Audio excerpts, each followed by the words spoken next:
इसके पहले एपिसोड में यानी इसके पहले वाले लेक्चर में हम लोगों ने एक्सरसाइज 1.1 को हल किया था।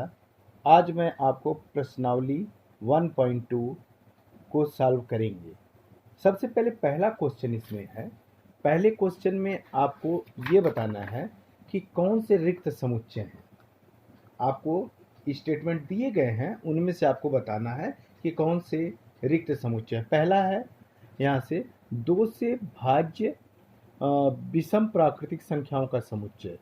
तो यानी सेट के रूप में अगर इसको लिखें सेट बिल्डर फॉर्म में, तो x is equal to x such that x 2 से भाज्य विषम प्राकृतिक संख्याओं का समुच्चय है।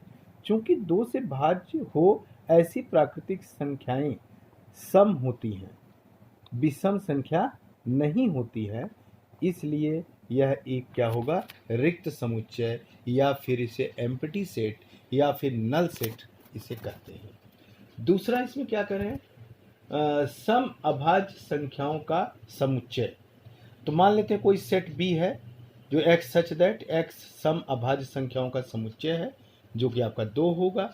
तो स्पष्ट है कि 2 सम अभाज्य प्राकृतिक संख्या है, इसलिए b जो है आपका एम्प्टी सेट नहीं होगा, इसलिए b is not an empty set. Third point में इन्होंने क्या कहा, x सच दैट x एक प्राकृतिक संख्या है और x इज लेस देन 5 और साथ ही साथ x इज ग्रेटर देन 7 ये दिया है। तो इसका मतलब क्या हुआ कि कोई भी सेट हमने सी लिया, C is equal to x such that x एक प्राकृतिक संख्या है और x इज लेस देन 5 और साथ ही साथ x इज ग्रेटर देन 7। 5 से छोटी और 7 से बड़ी हो ऐसी कोई प्राकृतिक संख्या नहीं हो सकती, इसलिए यह एक रिक्त समुच्चय होगा या एम्प्टी सेट होगा। चौथे में y सच दैट y किन्हीं भी 2 समांतर रेखाओं का उभयनिष्ठ बिंदु है। तो हम जानते हैं कि 2 समांतर रेखाएं कभी भी एक दूसरे को इंटरसेक्ट नहीं करती हैं, इसलिए उनका सामान्य बिंदु नहीं प्राप्त होगा, इसलिए डी क्या होगा, रिक्त समुच्चय होगा। अब इसी प्रकार से दूसरा क्वेश्चन में हम आते हैं। क्वेश्चन कह रहे हैं निम्नलिखित समुच्चयों में से कौन से फाइनाइट या परिमित है और कौन से अपरिमित है। सबसे पहले वर्ष के महीनों का समुच्चय। तो आप जानते हैं कि वर्ष में 12 महीना होता है और वर्ष के महीनों के समुच्चय में अवयवों की संख्या या घटकों की संख्या कितनी हो गई, 12 जो कि क्या है, ये आपके काउंट किए जा सकते हैं, इसलिए क्या होंगे, परिमित होंगे। फिर दूसरा है, कह रहे हैं 1 2 3 dot dot dot dot dot. तो 1 2 3 आगे पता नहीं कितना होगा, इसलिए ये क्या है, ये परिमित नहीं हो सकती और ये क्या होगा, अपरिमित संख्या होगी। तीसरे में कह रहे हैं 1 2 3 और 99 और लास्ट में कितना, 100। तो यानी उपयुक्त समुच्चय में अवयव या सदस्यों की संख्या कितनी है, 100 है, जो कि क्या है, फाइनाइट या परिमित है, इसलिए दिया गया सेट क्या होगा, ये आपका परिमित होगा। चौथे में करें 100 से बड़े धन पूर्णांकों का समुच्चय। 100 से बड़े माने 101 102 103 104 आगे पता नहीं कितना, तो इसलिए फाइनाइट तो होगा नहीं, ये क्या होगा, इनफाइनाइट होगा, अर्थात दिया गया समुच्चय कैसा होगा, अपरिमित होगा। फिर पांचवें में करें 99 से छोटे अभाज्य पूर्णांकों का समुच्चय। 99 सोचे सबसे छोटे अभाज्य पूर्णांक क्या होगा, 2 होगा, 3 होगा, 5 होगा, 7 होगा और लास्ट में कितना होगा, 97। तो इसलिए इसमें इस समुच्चय में सदस्यों की संख्या क्या है, परिमित है, इसलिए दिया गया समुच्चय कैसा होगा, परिमित होगा। इसी प्रकार से अब क्वेश्चन नंबर 3 जो आता है, तो कह रहे हैं निम्नलिखित समुच्चयों में से प्रत्येक के लिए बताइए कि कौन परिमित है और कौन अपरिमित। कह रहे हैं पहला है x अक्ष के समांतर रेखाओं का समुच्चय। तो x अक्ष के समांतर हों ऐसी संख्याएं कितनी होती है, अनंत होती हैं, इसलिए उपर्युक्त समुच्चय अपरिमित समुच्चय है। सेकंड, अंग्रेजी वर्णमाला के अक्षरों का समुच्चय। तो अंग्रेजी वर्णमाला में कितने अक्षर होते हैं, 26 होते हैं, जो कि क्या है, परिमित है, इसलिए दिया गया समुच्चय क्या होगा, परिमित होगा।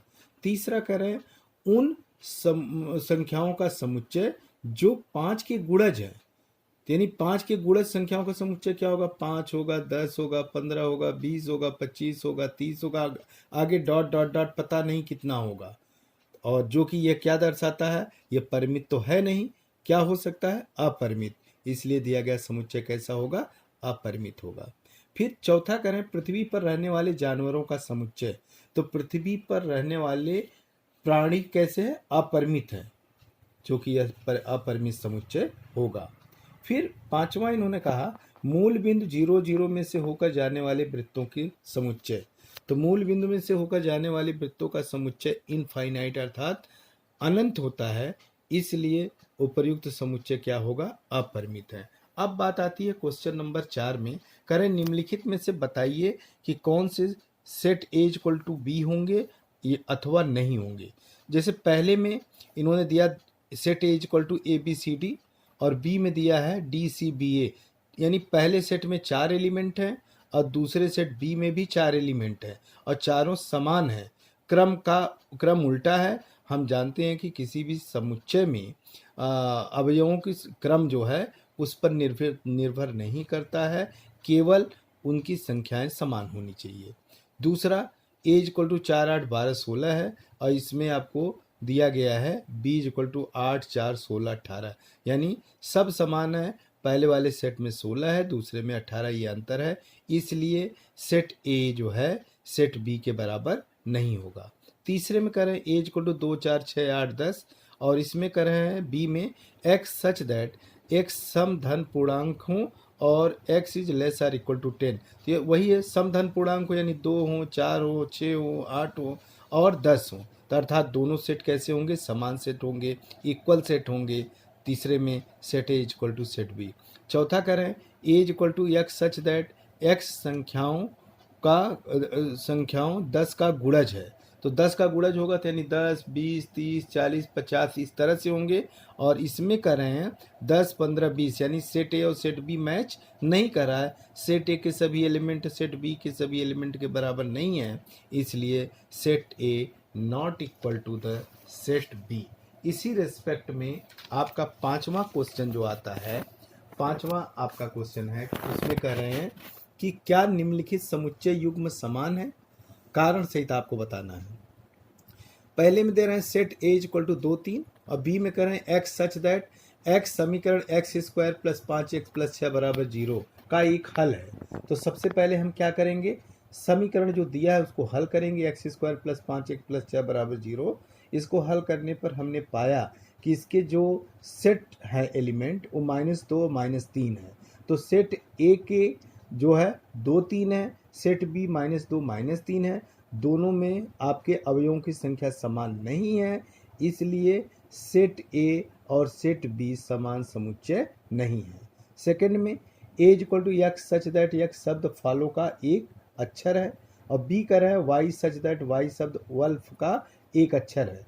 तो सबसे पहले हमने फॉलो का समुच्चय बनाया A equal to F comma O comma L comma W और बी का बनाया W comma O comma L comma F. तो हम देख रहे हैं कि सेट ए के जितने एलिमेंट हैं उतना सेट बी के भी एलिमेंट हैं। दोनों का क्रम भले ही उल्टा है लेकिन अवयव समान है, इसलिए हम ये कह सकते हैं set A equal to set B, अर्थात ए तथा बी समान समुच्चय हैं। इसी तरह छठे क्वेश्चन में हम करें नीचे दिए गए समुच्चयों में से समान समुच्चयों का चयन कीजिए। A equal to 2 4 8 12, B equal to 1 2 3 4, C equal to 4 8 12 16, D equal to 3 1 4 2, E equal to -1 1, F equal to 0 A, G equal to 1 -1 और एच इक्वल टू 0 1। तो सबसे पहले आपको ये देखना है कि कौन से समान समुच्चय होंगे।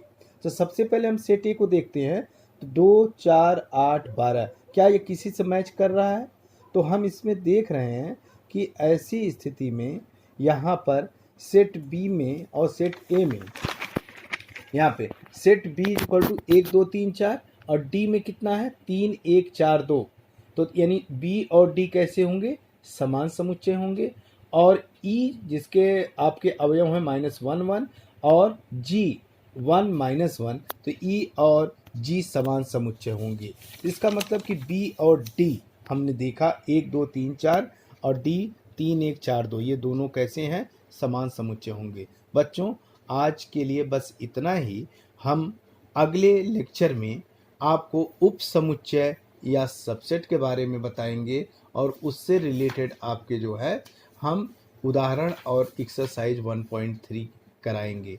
तब तक आप लोग जो है स्वस्थ रहिए और घरों से अगर बहुत आवश्यक ना हो तो बाहर मत निकलिए। हाँ, stay home, stay safe. Thank you.